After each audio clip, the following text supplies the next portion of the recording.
অন্তর্বর্তী সরকারের দুই উপদেষ্টা নিয়ে যখন বিতর্ক চলছে, সেই উপদেষ্টাদের একজন শেখ বশিরউদ্দিন, তিনি বলছেন সেদিন শেখ হাসিনার ডাকে তিনি সাড়া দেননি। কেন বলছেন এই কথা? বশিরউদ্দিন জানেন যে তিনি অত্যন্ত সফল একজন ব্যবসায়ী এবং আকিজ গ্রুপের বাংলাদেশের শীর্ষস্থানীয় যে কয়েকটি ব্যবসা গ্রুপ আছে তার মধ্যে আকিজ গ্রুপ অন্যতম। তার ব্যবস্থাপনা পরিচালক তিনি অন্তর্বর্তী সরকারের বাণিজ্য উপদেষ্টা। তো তিনি শপথ নিয়েছেন। এরপর থেকে দেশ জুড়ে আলোচনা হচ্ছে, সমালোচনা হচ্ছে, ছাত্ররা বক্তব্য দিচ্ছে। আজকে দেখলাম যে প্রধান উপদেষ্টা বরাবর একজন আইনজীবী লিগাল নোটিশ পাঠিয়েছেন যে মোস্তফা সরোয়ার ফারুকী এবং শেখ বশিরউদ্দিনকে যাতে উপদেষ্টা পরিষদ থেকে বাদ দেওয়া হয় সেই ব্যাপারে। যাই হোক, এই বিতর্কের মাঝে তিনি বক্তব্য দিয়েছেন। কেউ কেউ তাকে, শেখ বশিরউদ্দিনকে আওয়ামীদের দোসর আখ্যা দিয়ে অন্তর্বর্তী সরকারের অংশ হওয়ার প্রতিবাদ করছে। তবে এই বিষয়ে দৈনিক আমাদের সময়ে শেখ বশিরউদ্দিন বলছেন যে আমি শুরু থেকেই ছাত্র জনতার আন্দোলনের পক্ষে ছিলাম, তাদের সকল কার্যক্রমে আমার সম্মতি ছিল। তিনি বলেন, গত 23শে জুলাই দেশের শীর্ষ ব্যবসায়ীদের সঙ্গে শেখ হাসিনার যে বৈঠক হয়েছিল সেখানে আমি দাওয়াত পেলেও সেই ডাকে সাড়া দেয়নি। 23 তারিখে যে ব্যবসায়ীদেরকে ডাকা হয়েছিল, ব্যবসায়ী নেতাদেরকে এবং শীর্ষ ব্যবসায়ীদেরকে, সেখানে তিনি যাননি। এমনকি 5ই আগস্ট রাস্তায় নেমে বিজয় মিছিলও করেছি তিনি বলছেন। নতুন বাণিজ্য উপদেষ্টা আরও বললেন, তিনি কখনোই আওয়ামী লীগের কোনো নির্বাচনে অংশগ্রহণ করেননি, এমনকি কখনো আওয়ামী লীগের নির্বাচনে ভোটও দেননি। এদিকে শেখ বশিরউদ্দিনের ভাই সাবেক এমপি শেখ আফিলউদ্দিনের সঙ্গে তার সম্পর্ক নিয়ে সোশ্যাল মিডিয়ায় বেশ কিছু বিতর্ক হয়েছে। সেই বিষয়েও নিজের অবস্থান পরিষ্কার করেন উপদেষ্টা। তিনি বলেন, শেখ আফিলউদ্দিন আমার ভাই হলেও আমরা গত 25 বছর ধরে আলাদা এবং দুই মায়ের সন্তান। তবে তাকে আমি বড় ভাই হিসেবে শ্রদ্ধা করি। আমাদের রাজনৈতিক আদর্শ সম্পূর্ণ বিপরীত মতের। কেউ কারো কাজে বা ব্যবসায় আমরা হস্তক্ষেপ করি না, এটা ঠিক, সবার আলাদা আলাদা ব্যবসা।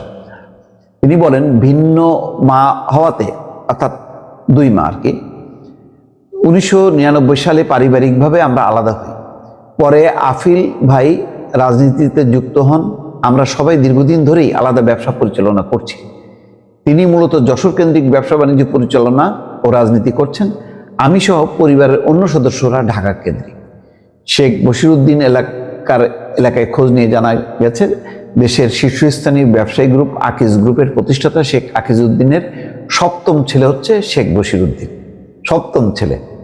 তবে 15 সন্তানের মধ্যে 10 ছেলে 5 মেয়ে, 15 জন সন্তান। যে বড় ছেলে শেখ মহিউদ্দিন আদ্দিনের নির্বাহী পরিচালক, শেখ মমিনুদ্দিন, শেখ আফিলউদ্দিন, শেখ আমিনউদ্দিন, আজিজউদ্দিন, নাসিরউদ্দিন, বশিরউদ্দিন, জামালউদ্দিন, জামিলউদ্দিন, জসিমউদ্দিন এবং শামীমউদ্দিন আকিজ শিল্প গ্রুপের ব্যবসা প্রতিষ্ঠান দেখেন। তবে প্রত্যেক ভাইয়ের ব্যবসা আলাদা। এই বিষয়ে স্থানীয় বাসিন্দা রফিকুল ইসলাম বলেন, আকিজউদ্দিনের সব ছেলেই আলাদা। তারা আকিজ গ্রুপের ব্যবসা ভাগাভাগি করে নিয়ে দীর্ঘদিন ধরে আলাদা ব্যবসা পরিচালনা করছেন। তিনি কোনো রাজনৈতিক দলের সঙ্গে যুক্ত ছিলেন না। জানা যায় 1999 সাল থেকেই 3টি ধারায় চলে আসছে আকিজ গ্রুপের ব্যবসা। বড় মায়ের 3 ছেলে ডক্টর শেখ মহিউদ্দিন, শেখ আফিলউদ্দিন এবং শেখ মমিনুদ্দিন, মেজ মায়ের 2 ছেলে শেখ আমিন ও শেখ মিলন এবং ছোট মায়ের 5 ছেলে। 2006 সালে শেখ আকিজউদ্দিনের মৃত্যুর পর শেখ বশিরউদ্দিন 5 ভাইয়ের আকিজ গ্রুপের এমডির দায়িত্ব নেন।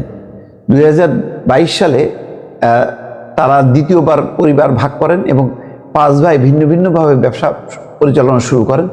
তখন থেকে শেখ বশিরউদ্দিন নিজের গ্রুপের নামকরণ করেন Akij Bashir group. Akij Bashir group ceramic, particle board, পাট, স্টিল, চা সহ 16 ধরনের ব্যবসা পরিচালনা হচ্ছে আকিজ বশির গ্রুপের অধীনে। দেখ, আকিজ নামটা আছে কিন্তু মূলত হলো বশির গ্রুপ। তো এখন এই যে আবার বলা হচ্ছে যে হত্যা মামলারও আসামি, মামলার বিবরণে দেখা যাচ্ছে যে 48 নম্বর ক্রমিকে যশোর 1 আসনে শেখ আফিলউদ্দিন এবং 49 নম্বর ক্রমিকে শেখ বশিরউদ্দিন ভূঁইয়াকে আসামি করা হয়েছে। সেখানে উভয়ের বাবার নাম শেখ আকিজউদ্দিন ভূঁইয়া নাম উল্লেখ করা হচ্ছে। আসামির তালিকায় থাকা শেখ বশিরউদ্দিন ভূঁইয়া নামটি আংশিকভাবে মিলে যায় বাণিজ্য উপদেষ্টা শেখ বশিরউদ্দিনের সঙ্গে। এমনকি তার বাবার নামের সঙ্গে আসামির তালিকায় থাকা শেখ বশিরউদ্দিন ভূঁইয়ার বাবার নামেরও আংশিক মিল রয়েছে। এই প্রসঙ্গে শেখ বশিরউদ্দিন বলছেন, আমি খুব ভালো জানি না, আমাদের লিগ্যাল টিম বিষয়টি দেখছে, ওখানে আমার নামের বা বাবার নামের কিছু সঙ্গতি আছে, কিছু অসঙ্গতি আছে, এটা আসলে আমি কি না আমি নিশ্চিত নই, নিশ্চিত হলে লিগালি ফেস করা হবে।